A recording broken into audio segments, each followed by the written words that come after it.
Alright, well, I'd love to introduce you to the trainers and the dolphins who are joining us for today's session. In the water we have two dolphins. Their names are Helen and Chester. Helen is a Pacific white-sided dolphin, and she has those different colors on her body. She's about 30 years old, and she's lived here for 11 and a half years.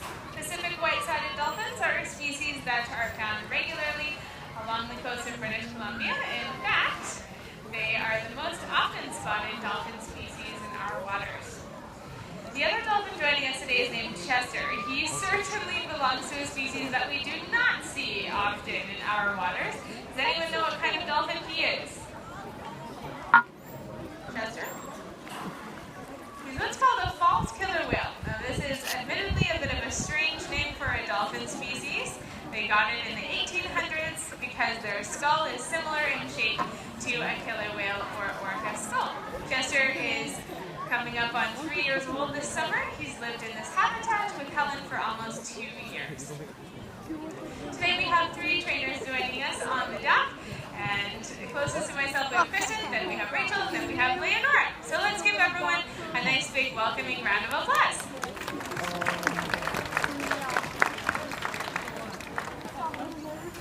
People have been dazzled by dolphins for thousands of years, which is great for us because with the support of people like yourselves, dolphins have a greater chance of survival because of Vancouver Aquarium programs. One of those programs is our Marine Mammal Rescue Center. It's been in operation for over 50 years, and the goal of the center is, of course, to rescue, then rehabilitate for release injured and orphaned marine mammals. Well, you wouldn't know it from behaviors like that. Both of these dolphins are rescued, rehabilitated, and non-releasable dolphins. If you get a good look at Helen there, take a look at her pectoral flippers, the ones on either side of her body. You may notice that they look a little bit unusual. This is because Helen was accidentally entangled in a fixed fishing net in the late 1990s, which had lasting damage on her body. Thankfully, she was found and she was rescued and rehabilitated. Government authorities did deem her non-releasable. They determined it was in her best interest to remain in human care. Since coming to the Vancouver Aquarium 11 and a half years ago, she's helped us with research to try to understand why it is that literally thousands of dolphins are accidentally entangled in nets every single year. She's helping us to learn to better protect these amazing animals out of the ocean. We first came to know Chester in the summer of 2014. That year, he was found washed up on a Vancouver Island beach. In fact, the one that eventually gave him his name. Has anyone here ever been to Chesterman Beach before? A few of you? That's near Tofino. Chester was discovered there in very rough shape. He was no longer able to swim or hold himself up in the water. He was very hungry and dehydrated. And he was only about 1 month old. And if you think about the amount of care that a human baby needs at 1 month, it's really the same for a dolphin calf. They're completely dependent on their mothers at this point. Chester would not have survived on his own, and thankfully was transferred to our Marine Mammal Rescue Center. He was given round-the-clock expert care, and it is absolutely remarkable that he's still here today. And as you can see, he's a healthy animal. He was deemed non-releasable, like Helen, by government authorities, but he's taught us a lot about this very rare species. He is a testament to the amazingly hard work our animal care staff put in with these dolphins on a daily basis. Not only their hard work, but their expertise. We are going to have the privilege of hearing from Kristen today more about working with these dolphins on a regular basis, in fact, as a full-time job. So, Kristen, whenever you're ready, over to you.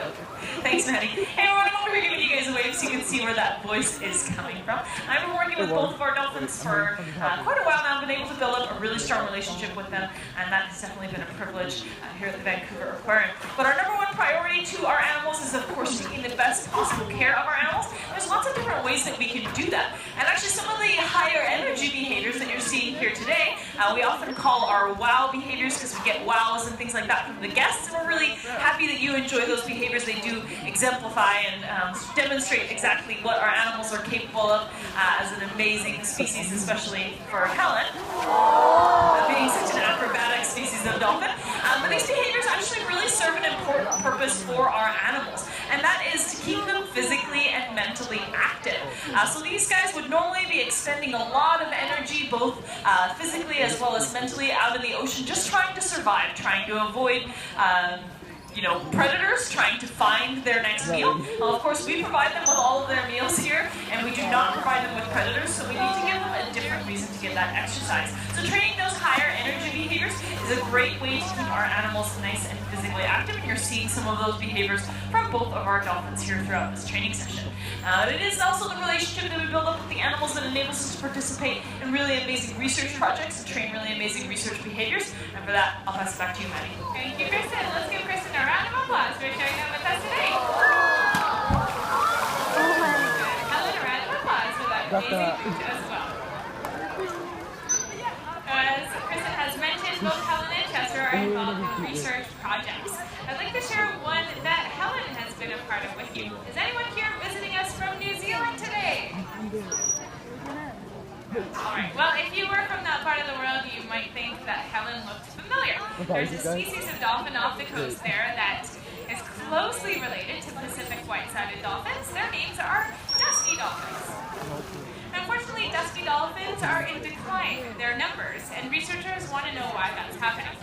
We were able to develop a special camera that could be attached to a suction cup and placed on these dolphins' bodies out in the ocean. But before using these expensive cameras out in the ocean, they wanted to make sure that they worked, that they actually stayed on the dolphins, that they recorded information. So that's where Helen came in. She was asked to wear these prototypes and then asked for lots of higher energy behaviors, like those breaches, for example, that we've seen today, things that dolphins do naturally out in the ocean. That camera was monitored to see how long it stayed on her body and recorded information. This helped researchers to perfect the design of that particular camera. It's now been deployed on the dusky dolphins off the coast of New Zealand, giving researchers really important information about these animals and helping us to learn how to better protect them.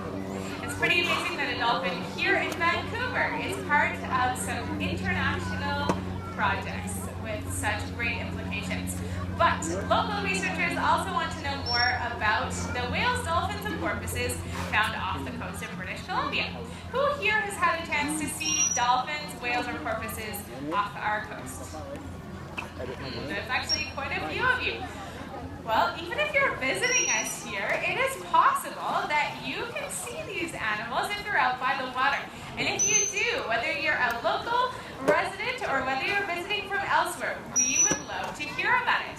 You can all be part of dolphin research by reporting your sightings of these animals to the Vancouver Aquarium. We have a sightings network which is called the BC Cetacean Sightings Network. That's quite the mouthful. What you really need to remember is there is an app for that. It is called Whale Report, all one word.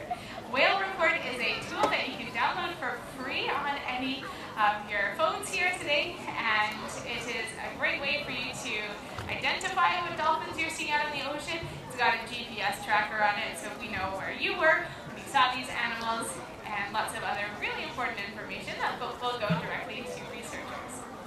Now perhaps you're wondering a little bit more about what to look for when you're watching for dolphins off the coast. So here are a few tips with Helen and Chester's help. One thing to watch out for is their coloration. Pacific white-sided dolphins found here in BC are just like Helen in that they have that counter-shading camouflage on their bodies. Being dark on their backs, light on their bellies, they blend into the water at different angles. That's definitely something that is noticeable about them. Pacific white-sided dolphins are also, on a side note, known for being one of the most acrobatic species of dolphin in the oceans. Chester is a pretty solid dark gray color. He is a species that we often see further out, away from shore. And interestingly, researchers believe that dolphins that spend more time in the open ocean don't need that same sort of counter-shading camouflage that near-shore dolphins rescue. Another thing to look out for is the dolphin's size. Does anyone want to take a guess as to how long Helen is? Well, do we have any people in the audience today who are a little over 6 feet tall? Hands up. All right, there's some hands going up. Then you're about the same height or length as Helen in Pacific white-headed dolphin. Dolphins, Pacific white-headed dolphin species here in BC are typically a little bit longer than that, around 7.2 feet or 2.3 meters in length. Chester still has a lot of growing to do. He is only about half of his eventual size. Still being a toddler, he has a long way to go, but eventually he'll be around 20 feet or 6 meters in length. Third thing to watch out for is the dolphin's dorsal fins, and see if you can even get a picture of these fins as they go by you. Those are the fins on their backs.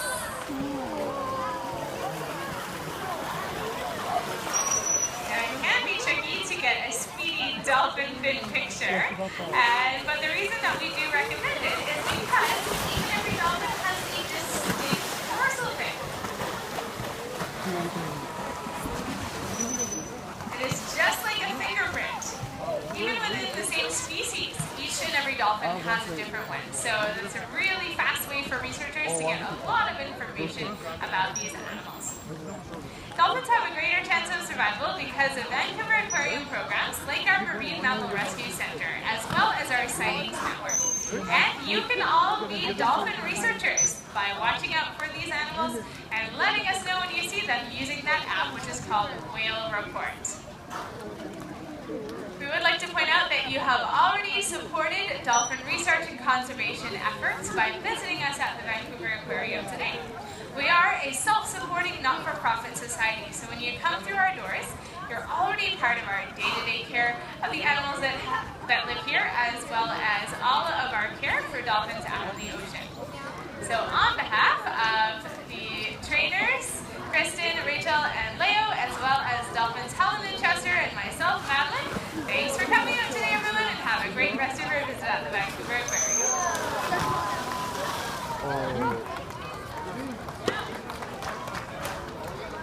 Thank you once again for joining us for our dolphin training session. Now it's quiz time. Can anyone shout out for me what the name of that app is? Whale Report. Whale Report, yes. And once again, that is free. If you have any questions about that app or anything else, I'd love to chat with you. I'll be on the other side of the gate to my right in just a moment. And again, my name is Madeline. If you're wondering what else you can see at the aquarium today, we are going to have a 1:30